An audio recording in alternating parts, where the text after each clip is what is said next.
What is up, guys? DZ here, and man, it has been a hot minute since I've played this deck. I think the last time I even picked up Fluffles was when the Predaplans first came out, and that was like the very last time I touched them. Other than that, they've just been kind of sitting in a deck box, but this new card, Keeper of Dragon Magic, which we opened from the Jaden tin, actually sort of sparked my interest in this deck again. This card, in some ways, is like the Predaplans, but in other ways, it has just a lot more versatility, and also doesn't require playing any Garnet. So this guy's effect is if this card is normal or special summon, you can discard one card, add one Polymerization normal spell card or Fusion normal spell card from your deck to your hand. So this can grab pretty much everything the Predaplans can grab. The only big difference here is that this card can't grab Brilliant Fusion, and that certainly does suck. However, this card has an awesome second effect that lets you reveal a Fusion monster from your extra deck, and then special summon any of the material that are listed on that card from your graveyard. So in that case, you can reveal either Sheep to grab Chain or Tiger to grab Sabers, and that's kind of a neat little combo. Actually, this card combos really well with Chain. You can activate it, discard the Chain, search a Polymerization, and get the Chain search, and then special summon the Chain from your graveyard for free. And then if you use either of those effects, you can only summon Fusion monsters for the entire turn. So that's like the main drawback of this card. However, I do think it's really cool, and I think if you want to play Fluffles right now, this is a nice way to sort of update the deck for 2018. So yeah, we're playing 2 copies of this guy. Obviously I only have 2. I only opened 2 tins. I'm pretty sure you should only play 2 just in general though. It's only really good if you can like just combo off, and this is a blind going second deck, so you'll always have like 6 cards, so you have a pretty high chance of drawing things like this. Also keep in mind that you're going to be drawing a crazy amount with cards like Wings and Toy Vendor, all those sorts of things, and Fluffle Penguin as well. But yeah, 2 copies of this. You only really want to see like 1 of these, but you do want to see it. So we're not just going to run 1 copy, but yeah, that card's pretty crazy. Then the standard Fluffle lineup, we have 3 Dog, obviously, 3 Bear. I think some people play 2 Bear. I always mention this in my deck profiles, like it comes up. I don't know why. Like these are the 2 that you want to see every single game. One of the biggest downsides of playing a Fluffle deck is that all the cards are hard once per turns.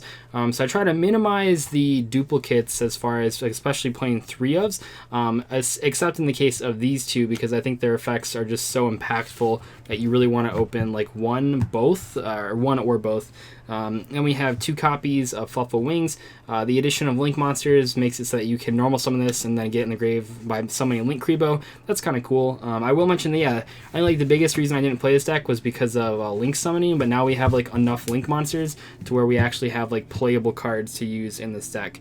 Next up, we have 2 copies of Fluffle Penguin. This is like one of your main draw engines. It just sort of digs deeper into your deck. Between Penguin and Wings, you're getting like 5 cards, which is just ridiculous.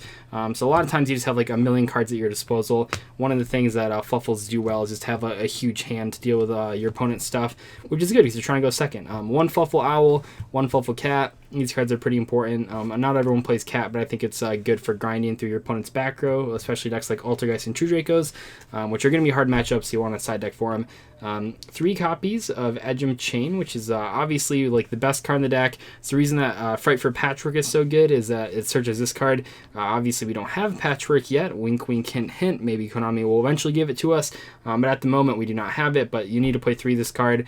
And like I said, this card combos really well with the new Dragon Magic card.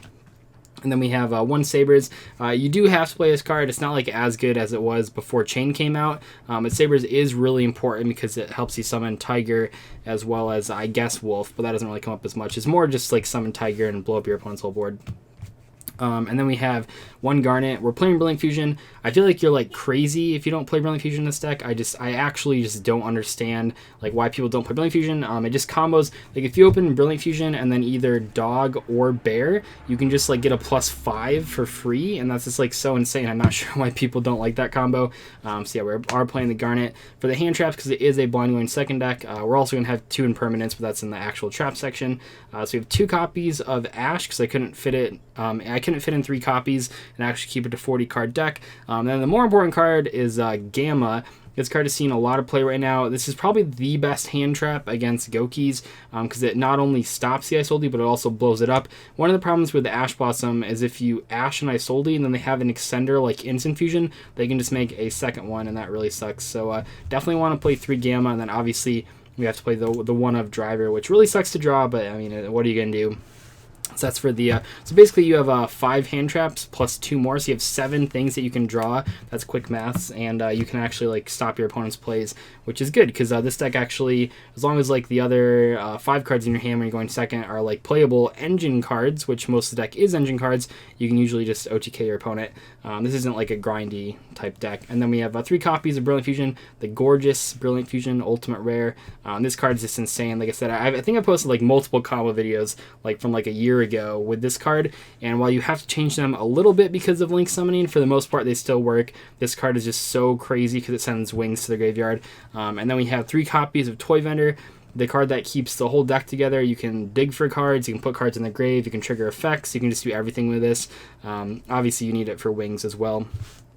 And moving on, we have some fusion cards. We have 3 Polymerization. You can search this with Dragon Magic, obviously. And then 2 Fright for Fusion, which you can also search with Dragon Magic, but you normally you're searching this with Chain. This is your main Chain target. If you already have this card, you can then search Fright for Factory, which gives you like additional fusion summons.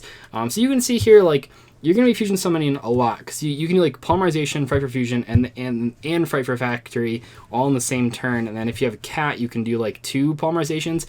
So it really doesn't matter that like you can't do any summons besides fusion summons. And the cool thing about Fright for is, compared to other fusion decks, if you are under the restriction of Dragon Magic, you can still like use your bigger Fright Furs to summon Sabertooth. So then you're still special summoning fusion monsters, and that's just really cool. So you're going to be fusion summoning a lot every single turn 2 that you're going second, and usually you're just going to kill your opponent with all those summons. There's just like so much damage in this deck. And then 1 copy of Instant Fusion.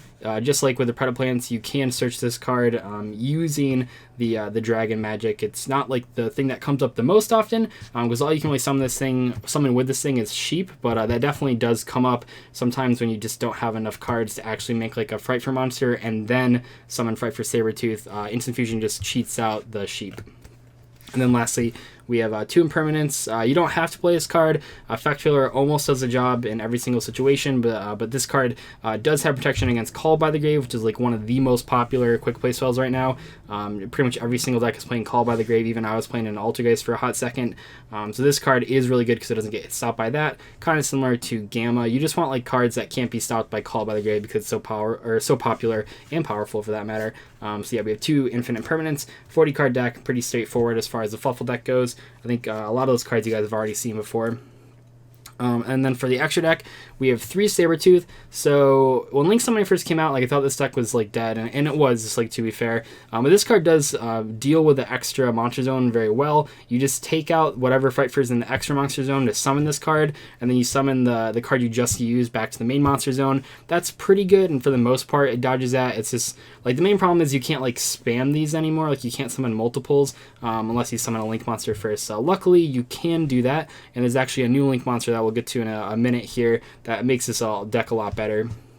But so we have 3 copies of that, 2 copies of the Kraken. I know a lot of people play Daredevil. I don't like that card. I think Kraken is just way too important. Kraken is just like one of the best fusion monsters, like especially for Fright Furs, but just like in general. It's board removal. It's OTK monster. It has a big defense. This card is just insane. 2 copies of Sheep. This card is surprisingly difficult for a lot of decks to get over. I used to say back in the day that this deck had a pretty good Zodiac matchup, because if you had Sheep and then like a Forbidden Chalice, your opponent just couldn't kill you. They could just like never get rid of this card, and it's just like really crazy. That's not so true anymore.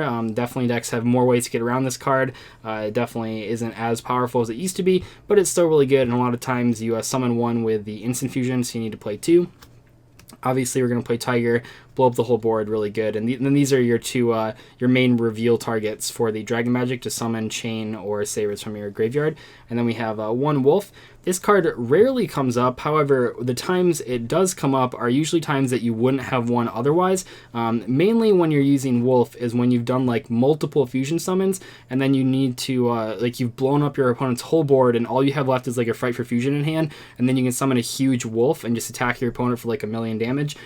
That doesn't come up too often, but when it does, you like need to be playing this card, so it's too important not to play. And then 1 copy of Seraphinite for that good old Brilliant Fusion. So 10 fusion monsters. so it very much is a fusion deck as far as Fluffles go. And then for the Link monsters, we have one Linkuriboh, which is really important for the wings. That is really important, and that actually is a really good reason to play this deck right now, versus when Links first came out and you didn't have cards like this. This card is just fantastic. And then the one Link monster I think makes this deck playable now is this card that I cannot pronounce. Like, it's Lan for I don't know. It's probably a pun on something that I don't know.